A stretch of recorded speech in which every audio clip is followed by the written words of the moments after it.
104 కోట్లు విడుదల, పంచాయతీ కార్యదర్శుల కోసం రాష్ట్ర ప్రభుత్వం రిలీజ్, పెండింగ్ బిల్లులన్నీ క్లియర్. సో ప్రస్తుతానికి ఒక మంచి విషయం ఏంటంటే ఏదైతే పంచాయతీలకు సంబంధించిన బిల్లులు ఇప్పటి వరకు పెండింగ్ ఉన్నాయో అవి క్లియర్ చేస్తామంటూ కూడా రాష్ట్ర ప్రభుత్వం ఒక స్టేట్మెంట్ ఇవ్వడం జరిగింది. మరి నిజంగా అంటే ఈ బిల్లుల కోసం చాలా మంది ఆత్మహత్యలకు పాల్పడిన వాళ్ళు ఉన్నారు, సర్పంచులు ఆత్మహత్యలు చేసుకున్న వాళ్ళు ఉన్నారు.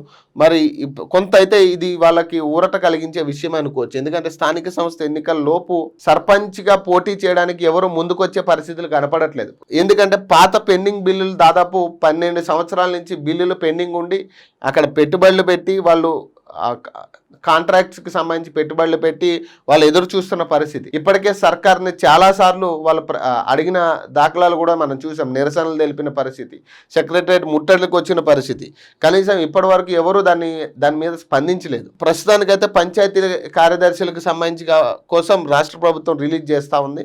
అలాగే పెండింగ్ బిల్లులన్నీ కూడా క్లియర్ చేస్తామంటూ కూడా ఒక స్టేట్మెంట్ ఇవ్వడం జరిగింది.